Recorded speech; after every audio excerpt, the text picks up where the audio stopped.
अरे अभिमानी, मेरे आश्रित का वैरी मेरा वैरी होता है। तो कितने दिनों के आश्रित हुए थे सुग्रीव जी? कोई माला चलाई थी, ध्यान किया था, तपस्या की थी, और निष्काम आश्रय नहीं था, सकाम आश्रय था। बाली मारा जाएगा, मैं किष्किंधा का राजा बनूंगा। और जब राजा बन गए, महाराज जी राम जी प्रवर्षण पर्वत पर रहे, एक दिन भी दंडवत करने न दिन में गए न शाम के गए, 4 महीना नहीं गए। फिर वहां से भयभीत वाले वचन जब भगवान लक्ष्मण जी को कि जाके बोल दो कि जो बाली को वही बाण तूड़ीर में है उसमें, तब आके दंडवत, नाथ विषय हरि लेने से क्या ना। हम आपको बात बता रहे हैं प्रमाण सहित। भगवान ने जो वचन कहे उस बहुत मानने और समझने वाली बात। तुम जानते थे कि सुग्रीव मेरे आश्रित हो गया। अरे अभिमानी, तू मारना चाहता है मेरे आश्रित का वैरी मेरा वैरी, मेरे आश्रित का मित्र मेरा मित्र, इसलिए मैंने तुम्हें मारा। जब तक उपासक भगवान के आश्रित नहीं होता, तब तक वो किसी न किसी पराधीनता को स्वीकार करता रहता है, और इसीलिए उसका दुख नहीं मिटता। अन्य आश्रय परिणाम दुख। ध्यान रखना, प्रभु के सिवा अन्य आश्रय बराबर दुख, प्रभु का आश्रय बराबर सुख। दुख की निशानी नहीं। तुम प्रभु के अंश हो, प्रकृति के आश्रय से तुम्हें चैन नहीं मिल सकता, शांति नहीं मिल सकती, अमर पद नहीं मिल सकता। तुम भटकते रहोगे, क्लेशित होते रहोगे, भयभीत होते रहोगे। भटकना जन्म मरण। भगवान के एकमात्र आश्रय से तुम्हें विश्राम मिलेगा और कहीं नहीं। जैसे गोस्वामी जी कहते, पायो परम विश्राम, राम समान प्रभु नाही कहूं। लेकिन कोई भगवान का आश्रय लेना नहीं चाहता, रुपया का आश्रय लेना चाहता है, वस्तु का बल, पद का बल, परिवार का बल, देह का बल, समाज का बल। तब तक भगवान के दर्शन हो जाए। लोग बातें बनाते समझते नहीं। अरे द्रौपदी जी अवतार हैं, द्रौपदी जी कोई जन्म नहीं लिए, अवतार हैं, शक्ति का अवतार हैं, यज्ञ कुंड से प्रकट हुई। लेकिन आश्रय दृढ़ तब हुआ इस घटना के बाद, चीरहरण घटना के बाद। नहीं, पांडवों का आश्रय था, सभा का आश्रय था, अपना बल का आश्रय था, दांत का आश्रय लिया। जब सब छूट गया तो गोविंद द्वारिकावासिन। ये चीज समझने, कल कुछ संत भगवान आए थे, उनसे यही चर्चा हो रही थी। आश्रय तत्व पर दृष्टि रखो। कहां आश्रय है तुम्हारा? अंदर से देखो, अभी भगवत प्राप्त हो जाओगे। बिगड़ी जन्म अनेक या वहीं सुधरे आज, आज अभी होई राम को। आश्रय राम का, आश्रय हरि का, आश्रय प्रभु का। किसका आश्रय? सूरदास जी महाराज कह रहे हैं अपबल, तपबल और बाहुबल, चौथो बल है दाम। किसका आश्रय इनमें से? अपना बल, तपस्या का बल, दाम का बल, विद्या का बल। किसका बल है? बोले सब बल कहां जागृत होता है? बोले हारे को हरि नाम। जो भगवान के आश्रित हो गया, नाम के आश्रित हो गया। ये जितने आश्रय ये टिकाऊ नहीं है, प्रत्युत ये तुम्हें भ्रमित करके तुम्हारे समय को नष्ट करने वाले हैं। जिसने धन का आश्रय ले लिया पतन है, शास्त्र कह रहा है। क्यों पतन है? खूब बल आ जाता है अंदर, क्योंकि गलत आश्रय लिया ना धन का। अब वो मतवाला हो जाता है, शराब पीना, मांस खाना, व्यभिचार करना, ये उद्दंडता ही उद्दंडता आने लगती है। अब भगवत आश्रित और धन आ गया तो उसका धन दूसरी जगह जाता है, क्योंकि आश्रय सही है। अस्पताल खुलवा दिया, पौशाला, संत सेवा, गौशाला, नाना प्रकार की धार्मिक वृत्तियों के द्वारा दूसरों को सुख पहुंचाना। क्यों? क्योंकि आश्रय बढ़िया है। केवल धन का आश्रय है तो सब दोष आ जाते हैं। इतना ही नहीं, शुभ कर्मों का आश्रय बन जाता है, साधना का आश्रय बन जाता है। अपनी साधना, रोज परिक्रमा लगाता हूं, रोज ये करता हूं, ये करता हूं। देखो दिखाई दे रहा है भक्त। भगवान, भक्त का मतलब होता है भगवान का आश्रय। अब वो ये जो सत साधनाएं हैं, असत नहीं है, पर इनका जो आश्रय हो गया वो डायरेक्ट भगवान के आश्रय से हट। अब हमारी टांगें मजबूत हैं तो हम परिक्रमा लगा रहे हैं, कल टांग टूट गई तो आश्रय भगवान का, उनके आश्रय से भगवत प्राप्ति होगी, कोई इनके आश्रय से थोड़ी। लेकिन अगर वो आश्रय लिया है तो फिर लगेगा हमसे कोई साधना ही नहीं हो रही, आप असंतुष्ट हो जाएंगे। एकमात्र भगवान का आश्रय। तभी कहने बिगड़ी जन्म अनेक की अब ही सुधरे आज। अभी इसी क्षण सुधार हो जाएगा, अभी इसी क्षण बात बन जाएगी। अनेक जन्मों की बिगड़ी क्या? आश्रय केवल प्रभु का, मामुपाश्रिता। भगवत प्राप्ति की साधना का भी आश्रय नहीं। ध्यान दो, ये बड़ा सूक्ष्म। आश्रय केवल प्रियालाल का।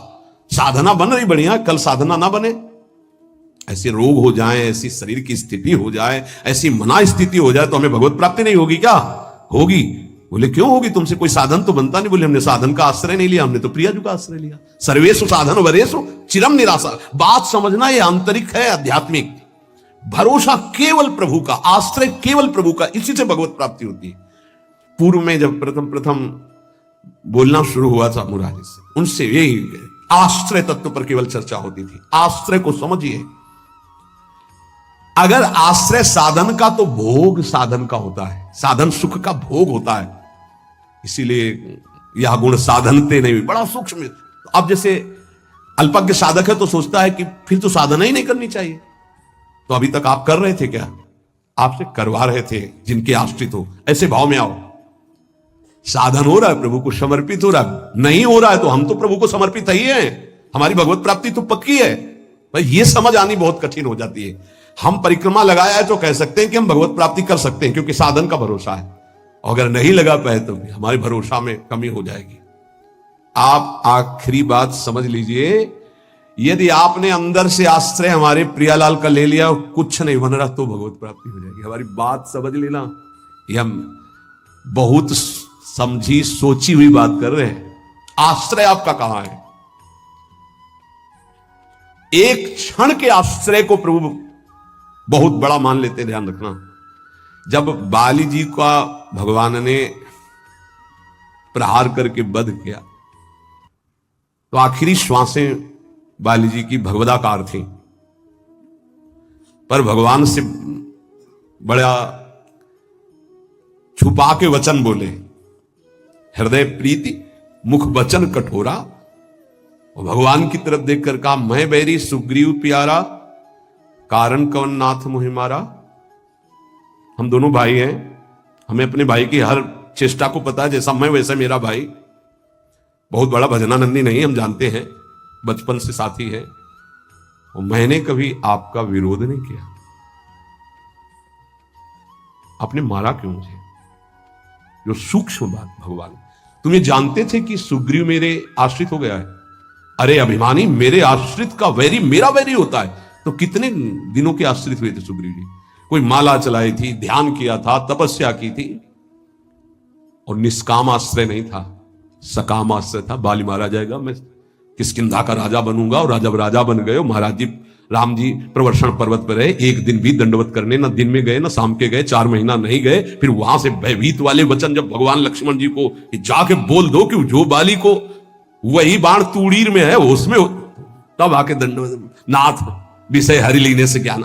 हम आपको बात बता रहे हैं प्रमाण सहित। भगवान ने जो वचन कहे उस बहुत मानने और समझने वाली बात। तुम जानते थे कि सुग्रीव मेरे आश्रित हो गया। अरे अभिमानी, तुम मारना चाहता मेरे आश्रित का वैरी मेरा वैरी, मेरे आश्रित का मित्र मेरा मित्र, इसलिए मैंने तुम्हें मारा। फिर वो आगे की जो बात अनुज बधु भगनी सुत नारी व्यवहारिक की बात कही, आंतरिक बात जो कही, मेरा शरणागत मेरे आश्रित। अन्य आश्रय टिकाऊ नहीं है, पहले दिमाग में रख लो। यहां तक कि साधना का आश्रय भी। इसीलिए सर्वेषु साधन वरेषु चिरम निराशा। साधना का आश्रय साधन का भोग करवाने लगता है। साधन का भोग क्या होता है? एक अहम में सुख। दिन में 3 परिक्रमा लगाता हूं वृंदावन की, वो अहम में जो आश्रय बैठ गया साधना का, ये अहम भोग कर रहा है उसका। 3 लग गई तो कोई बात नहीं, 3 दिन नहीं लगी तो कोई बात नहीं। उन्हीं के तो आश्रित। मान लो कोई ऐसी शरीर की अव्यवस्था, प्रमाद नहीं होती, प्रमाद नहीं होता भक्तों में। आश्रय हमारा प्रभु का, जैसी उनकी रुचि हो वैसा चलावे। बहुत बढ़िया साधन बन गया तो हमें कोई हर्ष नहीं है, और कोई साधन नहीं हुआ तो हमें कोई शोक नहीं है। यह स्थिति समझना बड़ा कठिन है। जब तक उपासक भगवान के आश्रित नहीं होता, तब तक वो किसी न किसी पराधीनता को स्वीकार करता रहता है, और इसीलिए उसका दुख नहीं मिटता। अन्य आश्रय परिणाम दुख। ध्यान रखना, प्रभु के सिवा अन्य आश्रय बराबर दुख, प्रभु का आश्रय बराबर सुख। दुख की निशानी नहीं।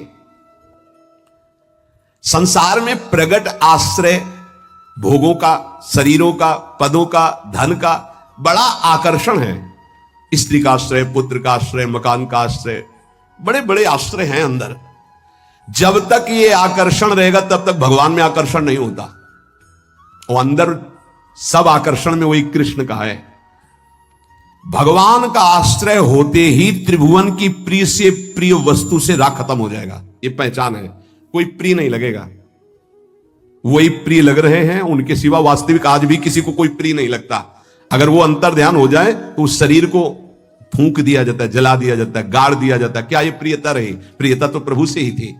देखो, प्रगट में देखने वाले की दृष्टि में और वर्तमान की स्थिति में बड़ा अंतर हो सकता है। ऐसा नहीं है कि आप जो दृश्य देख रहे हो वो दृश्य वैसा ही हो। आपकी देखने की क्या शैली है? एक बार यही बात अकबर से जब कहा बीरबल ने कि देखी हुई बात गलत हो सकती है, अपना चिंतन जैसा होता है वैसे ही दृश्य दिखाई देता है, उसको भी समझना चाहिए, ना कि जो हमें दिखाई दे रहा है वही सत्य है। ऐसा कैसे हो सकता है? जब हम देख रहे हैं तो सत्य क्यों नहीं हो?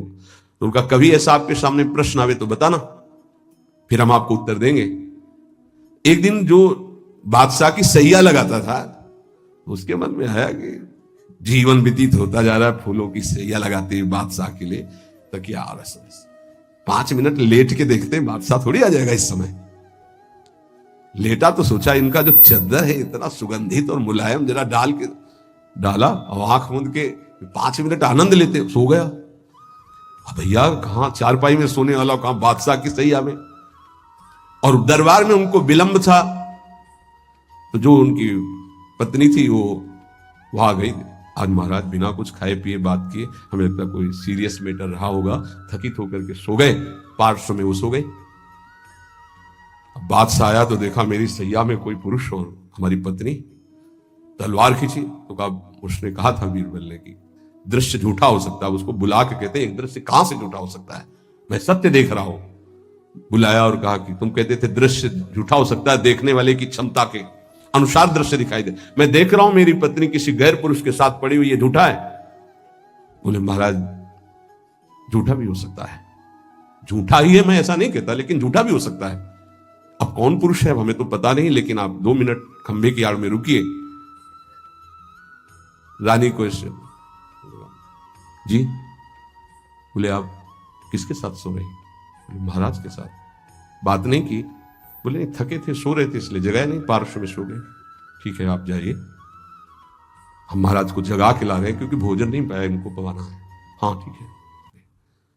पर्दा हटाया तो वो फूल बिछा ले। वो तो घबरा रहा था एकदम, तो उनका मालिक जान बचा लो, मुझे ऐसा ऐसा आया इसलिए। नहीं तो किसके साथ? मुझे हमारे साथ तो कोई नहीं था। बादशाह पर्दे की आड़ में सुन, पूरे चुपचाप भाग जा, अगर बादशाह जान गए तो मार भगा। बोले सरकार देखा दोनों निर्दोष थे, यदि आप मारते तो दोनों की हत्या आप कर सकते थे, लेकिन दोनों निर्दोष थे। हमारी दृष्टि प्राकृतिक दृश्यों का फाइनल नहीं कर सकती, फिर सच्चिदानंद का कैसे? तो हमें अपनी दृष्टि सुधारने। वीत राग,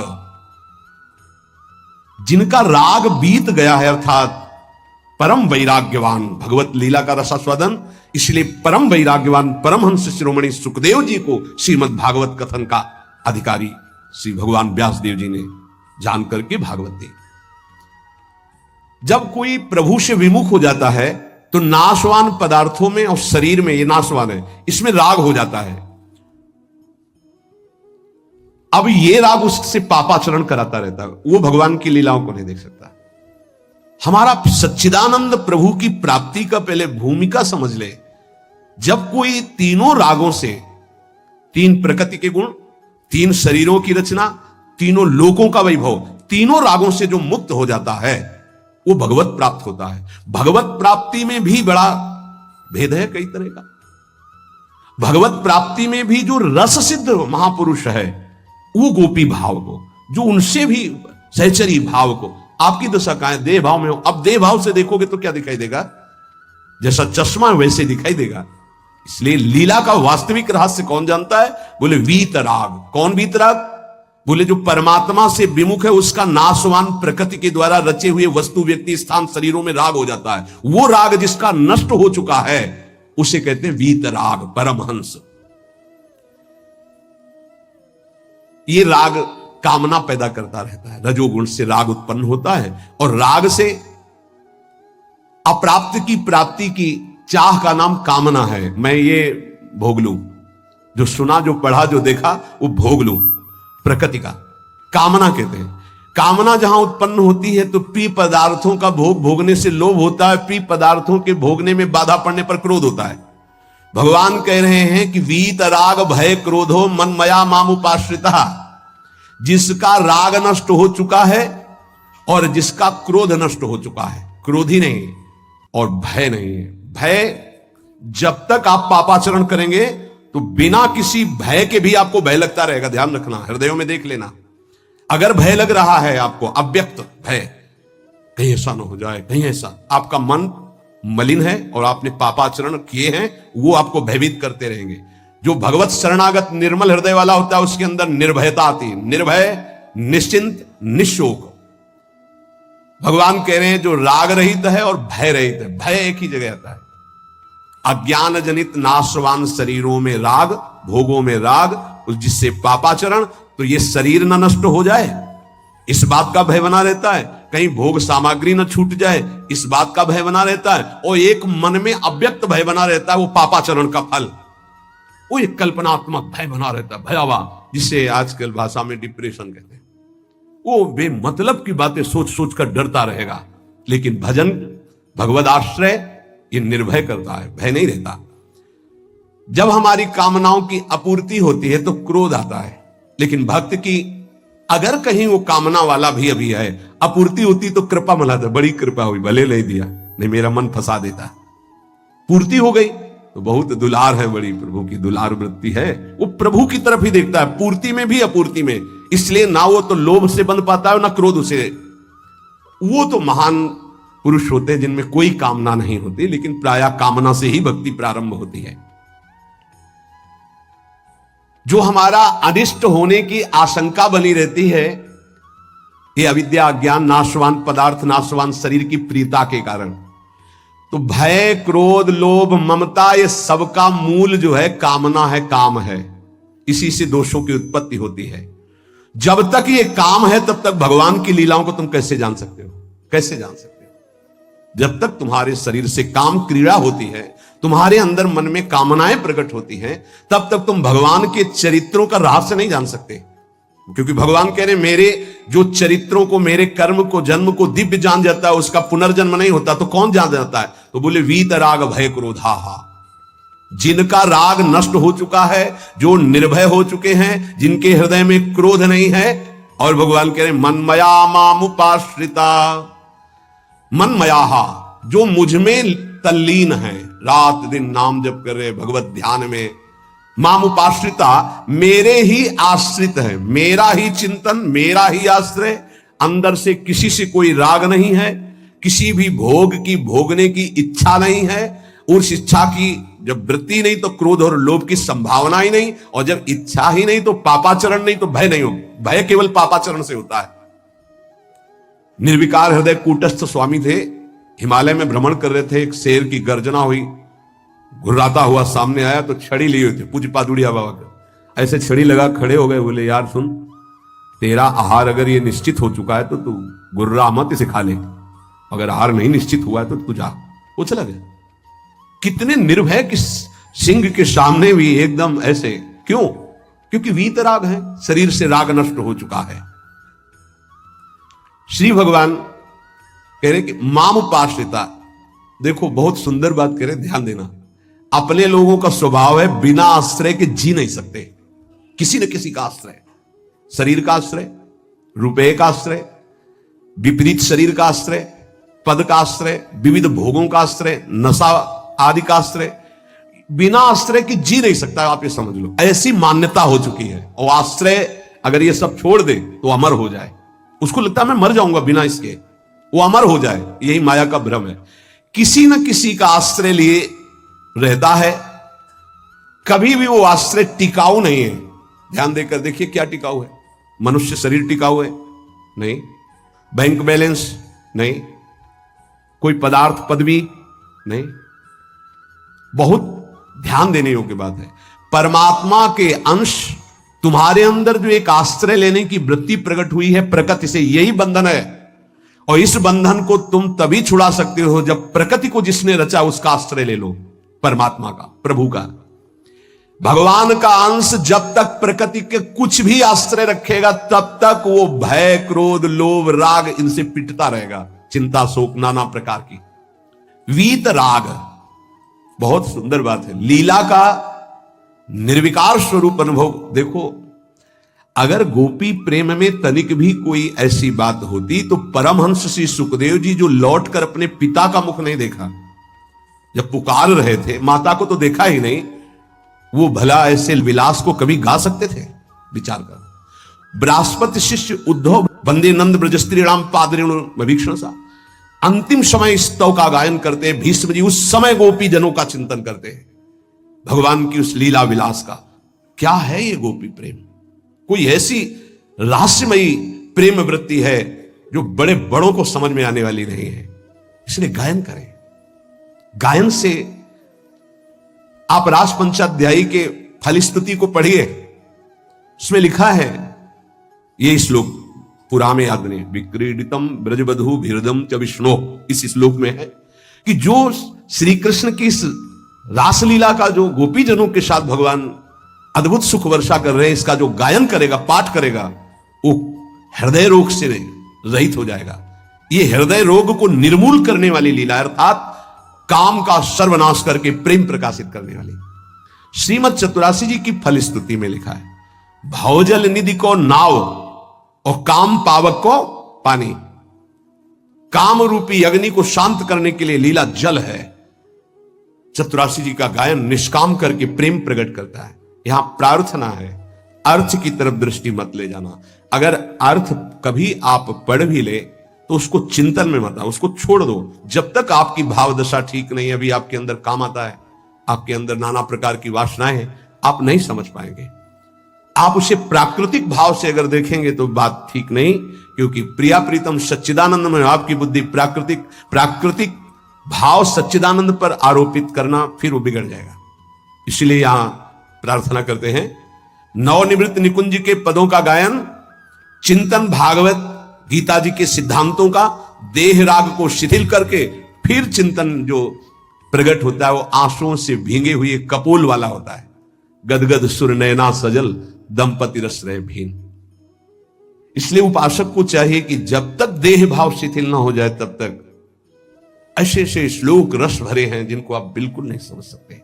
इसलिए भगवान की अवतार लीला, भगवान के उपदेश, देखो शास्त्रों में हमने पाया कि जब अपने शिष्यों को उपदेश गुरुदेव करते हैं तो उनसे कहते हैं कि देखो भाई, मेरे उपदेश से जो मेरा आचरण न मिलता उसे कभी स्वीकार मत करना।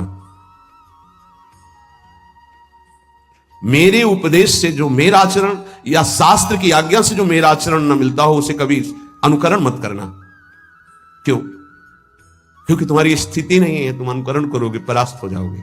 मेरा जो तुम्हारे लिए उपदेश है, शास्त्र की जो आज्ञा, उसके अनुसार चलना।